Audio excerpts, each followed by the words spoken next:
Good? All good. Good to go. Cool. All right. Uh,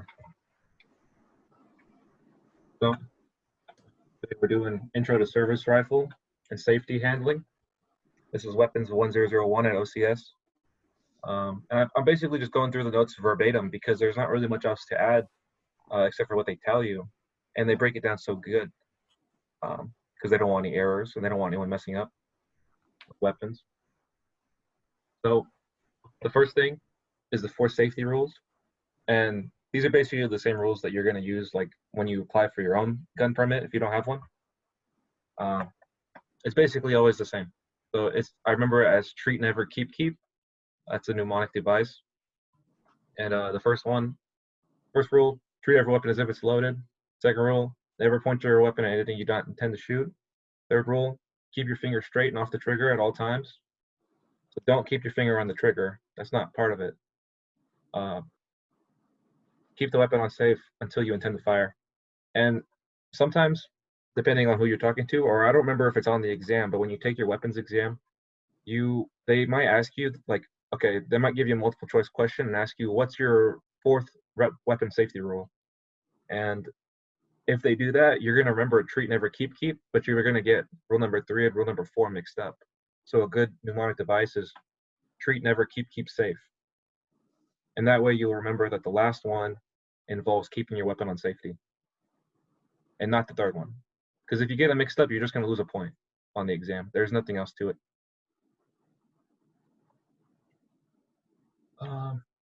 Okay, so we're going to go over the nomenclature for the M16A4 service rifle, and it's almost exactly the same for the M4. So I think these snips are kind of ugly, but the upper receiver, it's broken up.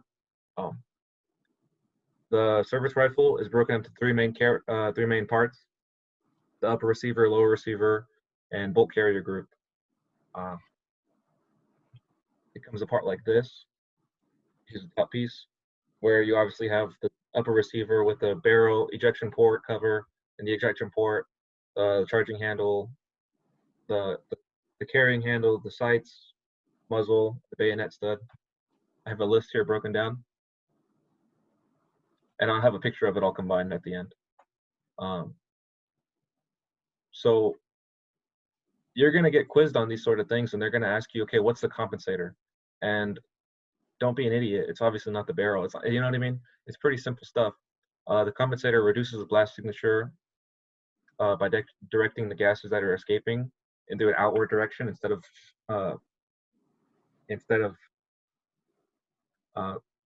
in all directions. So it's blowing the gas upward, keeping your rifle pointed downward. Front sight assembly, front sights, bayonet stud, where you put your bayonet, barrel, I don't remember the length. I think it's 20 inches or 23. I don't remember. I don't think that's a required detail. The hand guards, they're not the triangle at OCS. They're not the triangular ones. They're the round ones, just like in the picture here.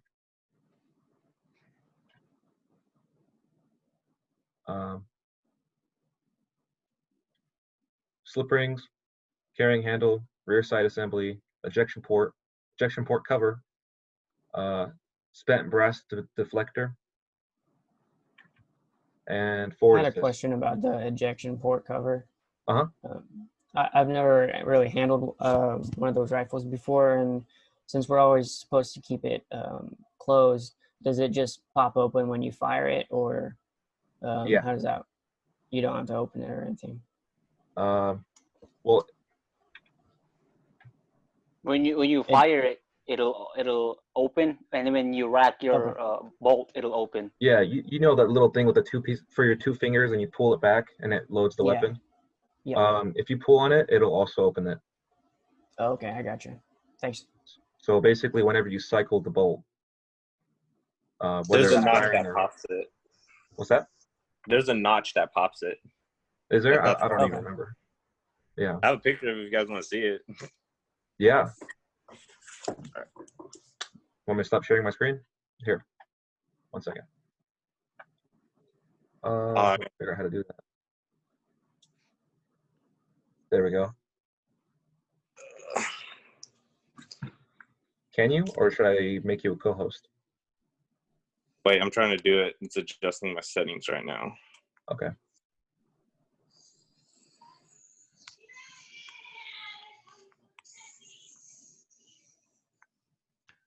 So the rifles they're going to give us at OCS, are they going to be the circular, like a break in half type on the old school A4s, or are they going to be the quad rails that we It- see in the modern ones? They're I'm gonna guessing have the quad rails, but they're gonna be covered with the handguard. So is there Uh, still going to be that circular It booted me, like my bad. spring tensioner? The what? The spring tensioner that would hold on the old ones? You mean the Yeah, slip ring? yeah. Slip ring. All right, cool. I have it. You guys want to see it? So, you guys see it? Or Yeah. Yeah, I can see it. when you Flexing with the Oh. EOTech. Yeah, have to. So this notch right here is what pops it out. The bolt will have a groove right about here. And once you close it and pull the charging handle in the back, it just pops it out. So every time it cycles Oh, out, okay. it'll pop open. Even if you close it and it cycles out, it'll just pop open automatically. Nice. That's Cool. Thanks for showing me. That doesn't look like a fixed mag, by the way. Oh, ATF's coming up at your door. No, you didn't see nothing. mine got lost in the swimming pool, or they fell in a river when I went fishing. So Can't track it if you mill your own, just saying. there you go. Yeah. Lower receiver. It's the old kind. It's not extendable. And the buttstock is carrying your cleaning kit. So right there where it says F, that's where your cleaning kit goes. I guess I don't really need to go through all this. Here's the selector thing. It goes through. It goes from safe to single shot or 3-shot burst. So there's some components here. Magazine release button. There's a button for that. I kind of want to have Johnny show it, honestly, if you don't mind. But What am I showing? I kind of wanted you to show, like, you know, the lower receiver stuff, the pistol grip, the magazine release button, the sling, all these sort of components that go to it. But here's a couple diagrams. Here, I'll stop sharing again. All right, cool. Yeah, there's the thing that flips. Selector lever. They do make these ambidextrous. There's a left and a right-handed, but mine's ambi, so it's on both sides. Right on. Yeah, pistol grip, buttstock, all that good stuff. And then you remember there is a cleaning kit, spare parts in this one as well. It's just more modernized one.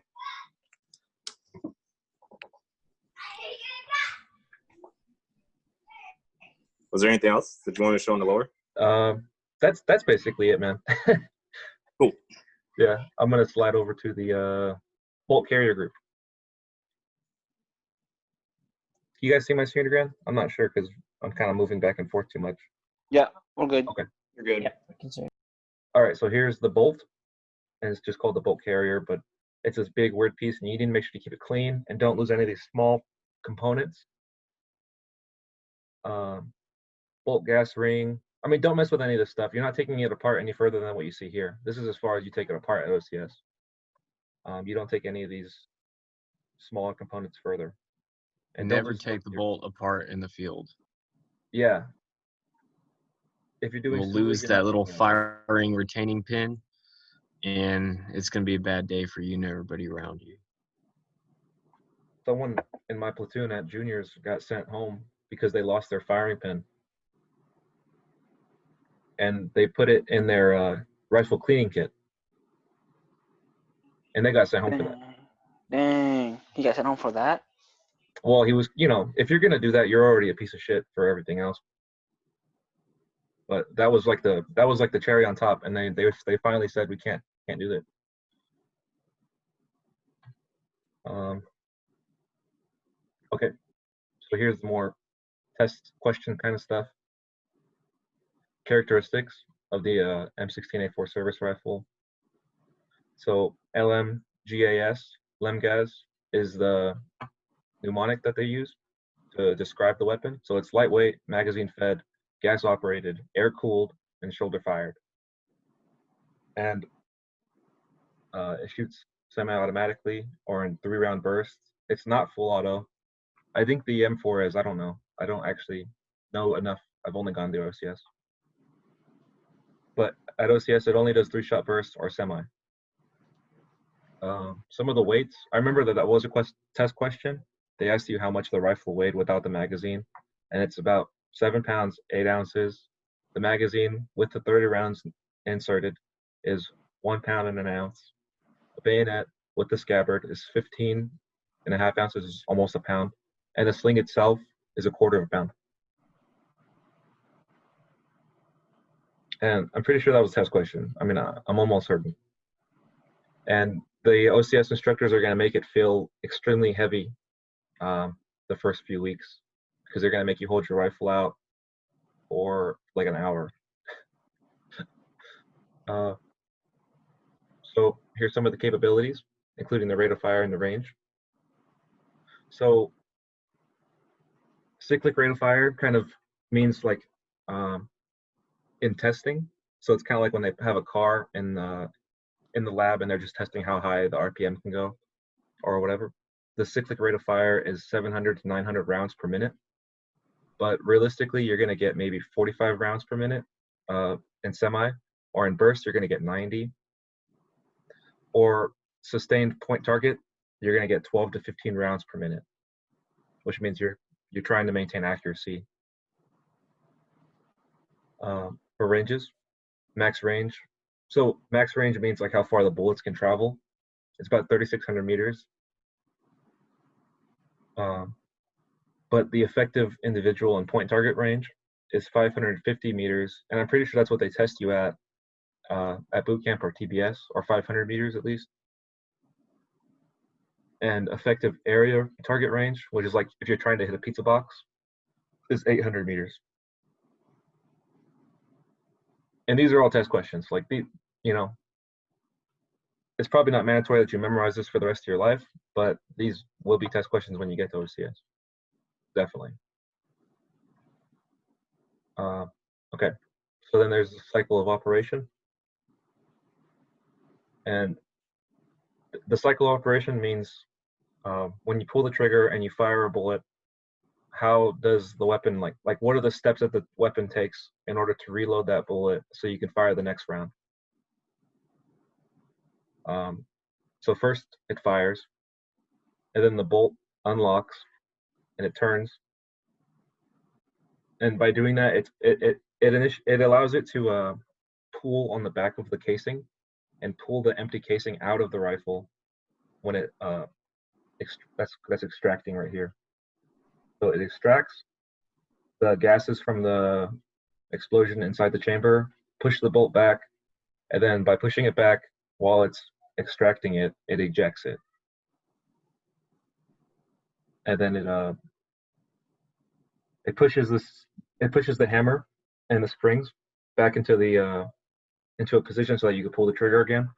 It recocks the hammer, and then it feeds the next round in after it's done ejecting and cocking, and then it's rechambers the bullet properly into the barrel, and then the bolt locks forward. And I know most of you guys are not going to remember that because that's kind of like a mouthful, and there's not really a good mnemonic device for it. So if one of you guys could come up with a good mnemonic device, that'd be awesome. But it's firing, unlocking, extracting, ejecting, cocking, feeding, chambering, and then locking, and not any other form. So it doesn't eject before it extracts. It doesn't unlock before it fires. It has to be in that exact form every single time. You guys got any questions on that stuff? No, good. Kind of hard to follow. Some of this stuff is really, you know it when you see it, because I'm sure you guys all know guns pretty well, or like guns at least, but when you break it down and actually write it out, it's a little bit more tough to follow. Okay, so the weapons conditions. Condition 1. Well, I'm actually going to start with condition 4 because condition 4 is like when you receive the weapon from the armory. The weapon's unsafe. There's no magazine. The bolt is forward. The magazine cover is, or the ejection port cover is closed, and the chamber is empty. No ammo at all. No ammo, no magazine, empty weapon, and the weapon's unsafe. Condition 3, weapon's unsafe. The only difference is that you've inserted a magazine. The bolt is still forward, the chamber is empty, and the ejection port cover is still closed. Condition 2, I used to know what it was, but it applies to pistols, I believe, but it doesn't apply to this weapon. So condition 2 does not apply to the M16A4 service rifle. Condition 1 is where the weapon is still unsafe, magazine is inserted, the bolt is forward, but you've chambered around. So you've cocked the weapon and sent the bolt back forward. So now there's a bullet in the barrel. But you've reclosed the ejection port cover. So for this one, this one's important to remember because they're not gonna say, okay, reload your weapon or keep your weapon. They're gonna say, okay, put your rifle on condition 4 or go condition 3 or go condition 1. You use this terminology a lot at OCS. A lot. And I'm pretty sure you use it everywhere else in the fleet as well. I don't think it goes away. Like, this is probably one of the more useful things that you learn at OCS. So this might be a lot to remember. A good thing to know is that the weapon is always unsafe. The bolt is always forward. And the ejection port cover is always closed. There's never a condition with the ejection port cover open. There's never a condition with the weapon on fire. And there's never a condition with the bolt back. Those are not conditions. So weapon on safety, bolt forward, ejection port cover is always closed. The only difference, condition 4, there's no magazine. Condition 3, there is a magazine. Condition 1, there's a magazine and there's a round in the chamber. That's how I remembered it. Okay. Any questions? Nope.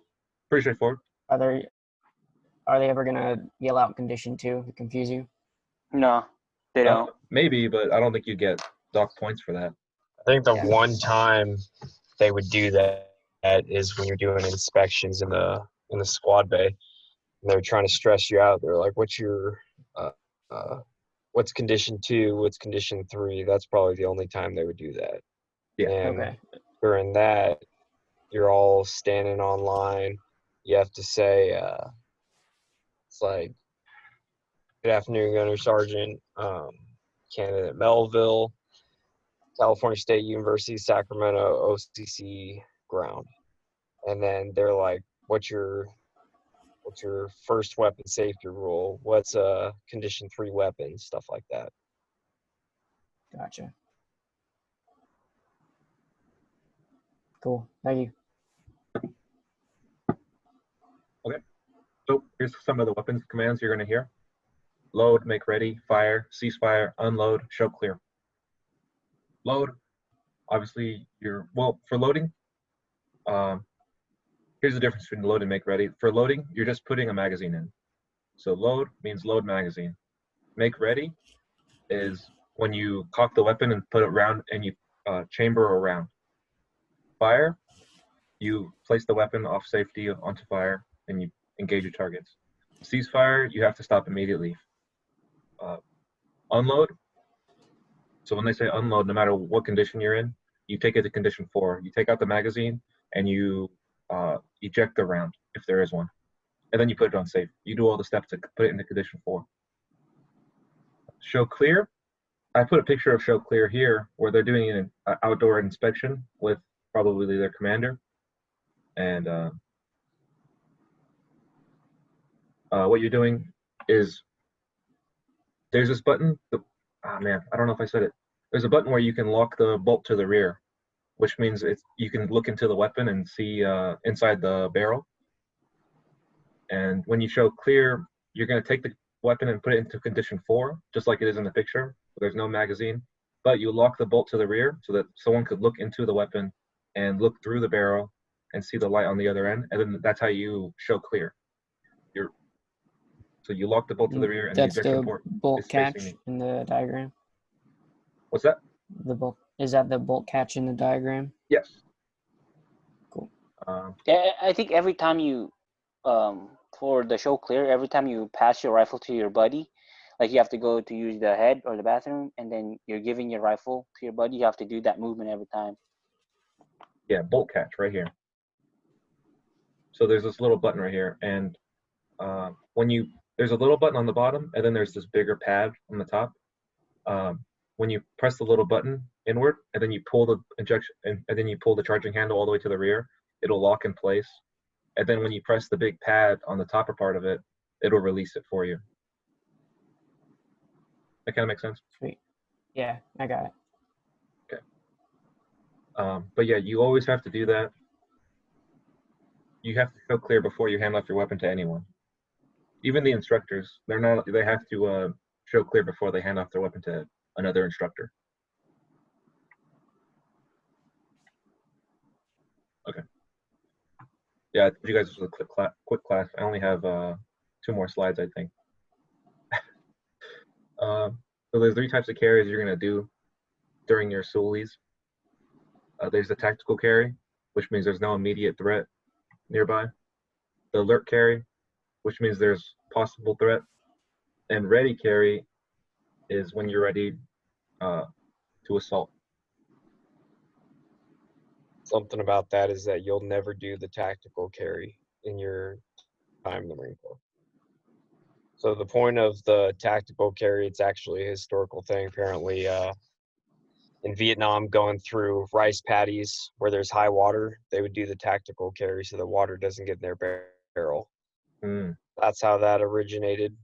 We don't do that anymore. You'll always just do the alert carry and the guys alert into the dirt, and then the ready carry as well.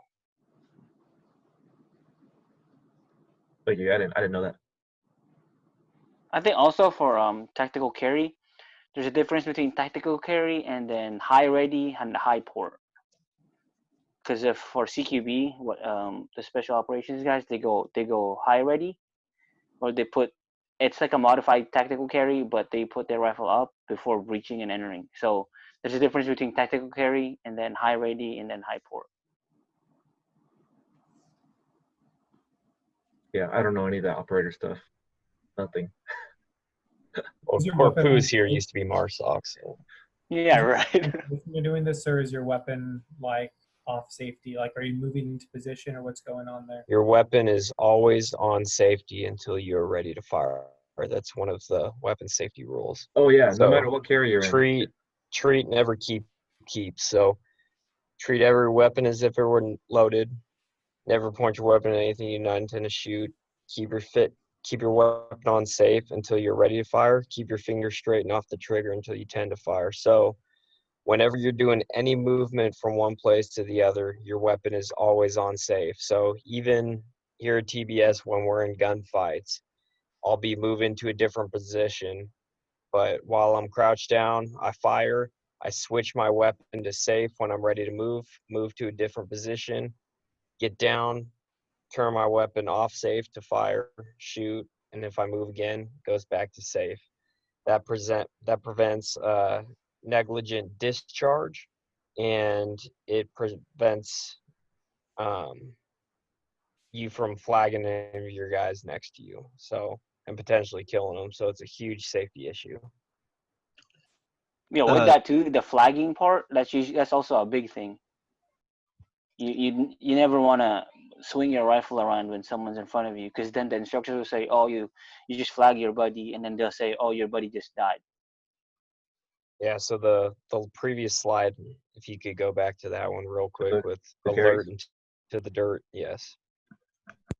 So the alert carry, how he's holding his rifle right there, when you're running, you want to point your rifle in that same position it is.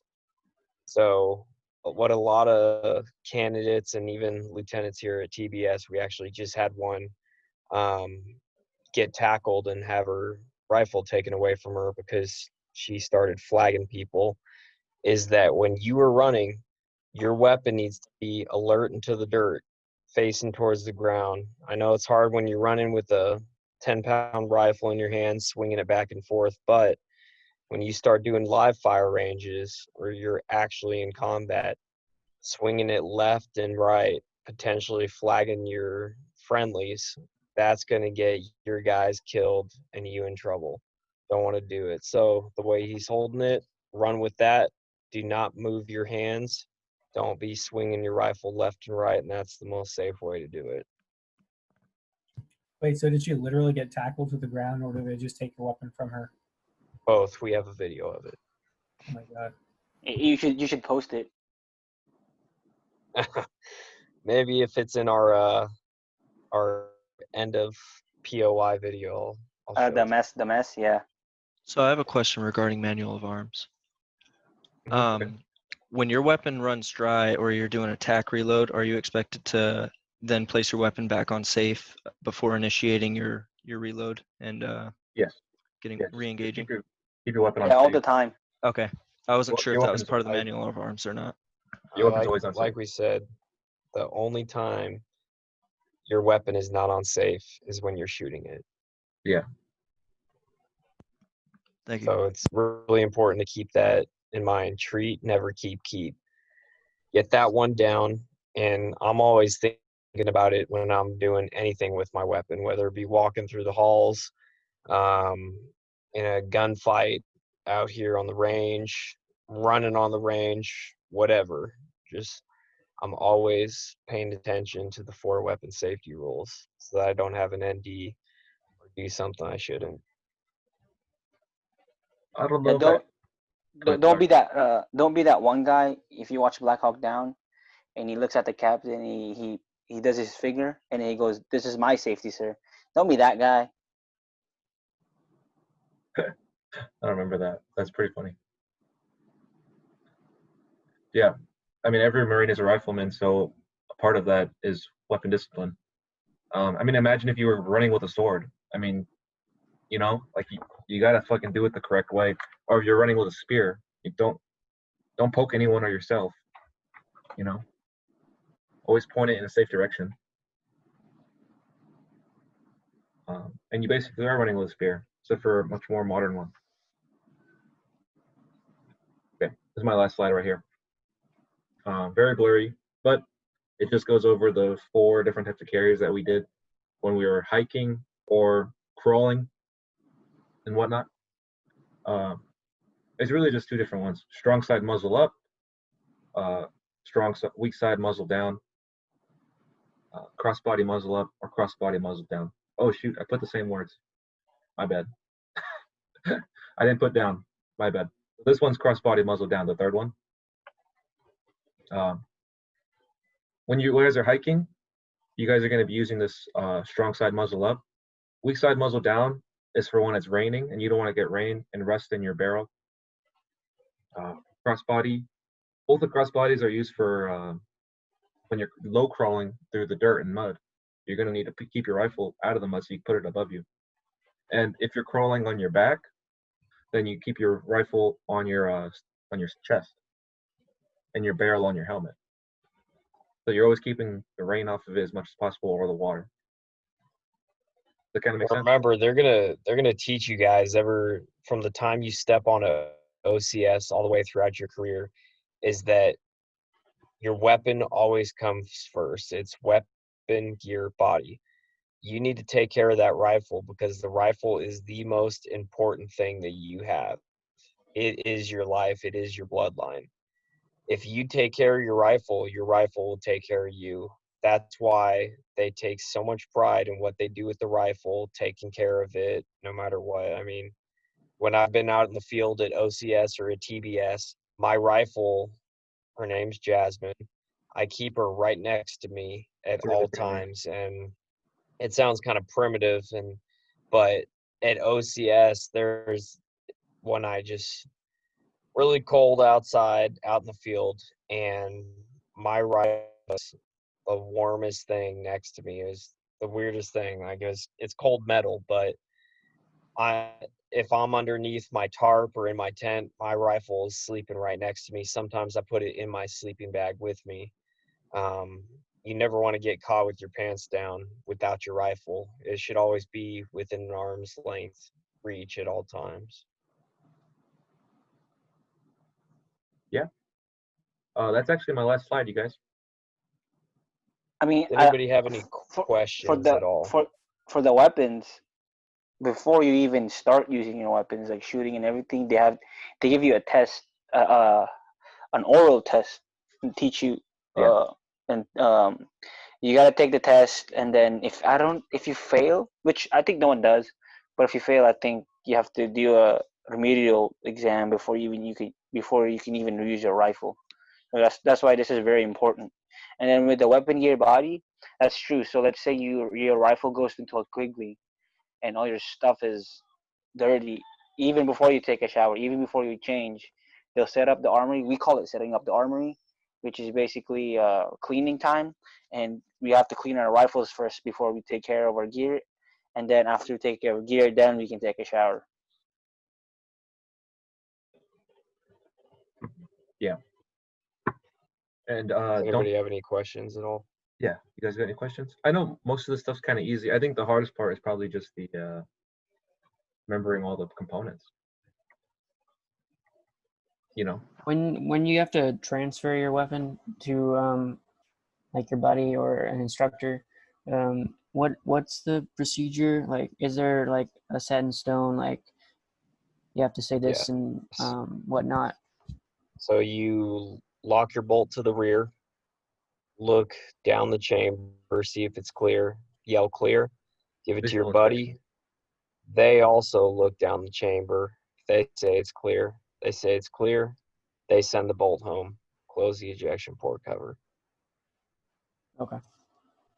Standard Cool. procedure for how you transfer a rifle. And like he was saying, with all these components, I mean, I'm even looking at it after spending just so much time with an M16, like, wow, that looks like a lot of components. It looks pretty complicated, but once you actually get hands-on with the rifle and you take it apart so many times, put it back together so many times, use it so many times, it's very simple. It's just a matter of remembering the names of each of the pieces. But I mean, I'm sure Martinez and Corpuz could speak on behalf of this.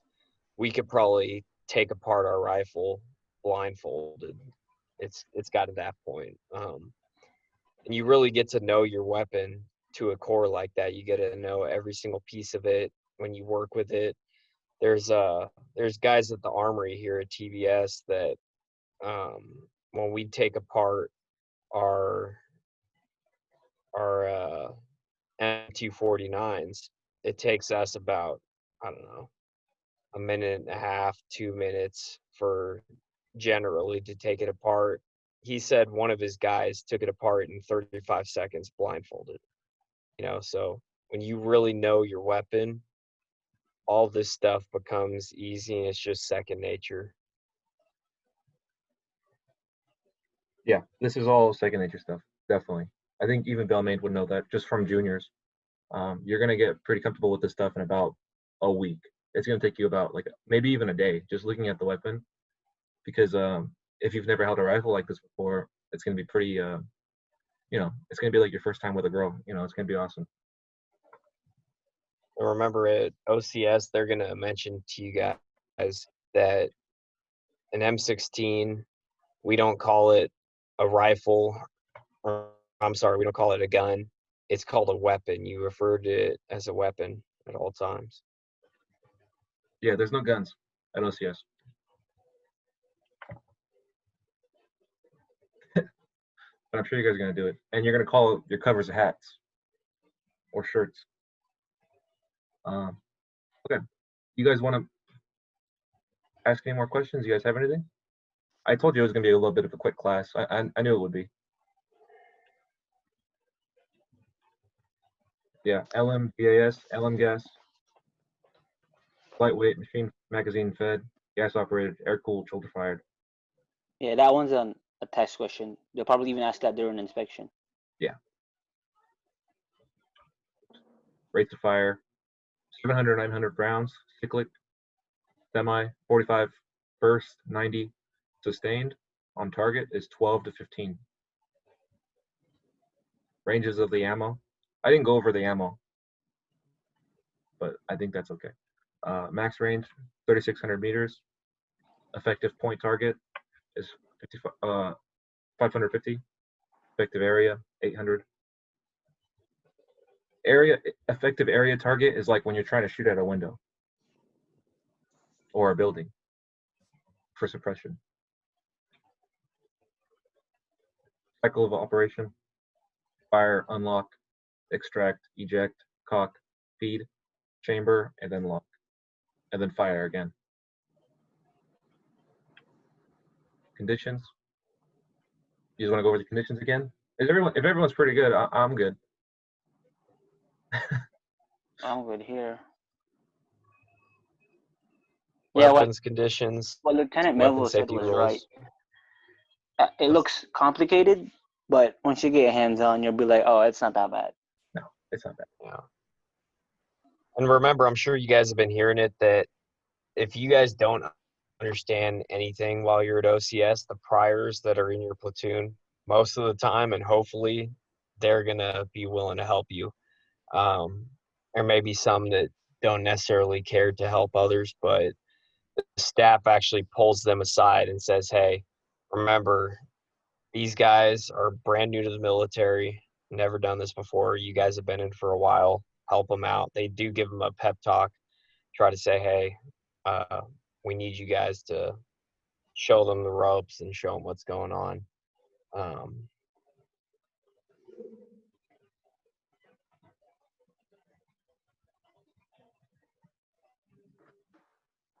Cool. Yeah, I'm not gonna go over the conditions, but here they are. Weapon commands: load, make ready, fire, ceasefire, unload, show clear.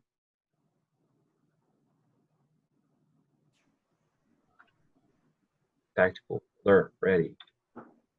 Muzzle up, muzzle down, cross body, strong side, weak side. Okay. Pretty good. Yeah, I'm gonna send these notes to you guys. It's almost verbatim the same stuff inside the PDF. And this PDF came straight from OCS. Someone photocopied it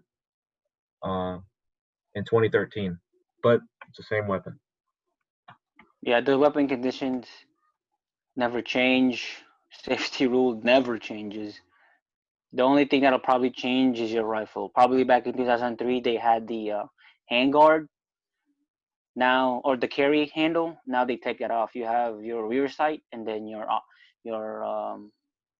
front sight will be the triangle one. Other than that, your rifle is pretty much the same. It's always going to be an M16. No more questions? Pretty No good. questions Thank you. here. Cool. I'm gonna go ahead and stop recording then.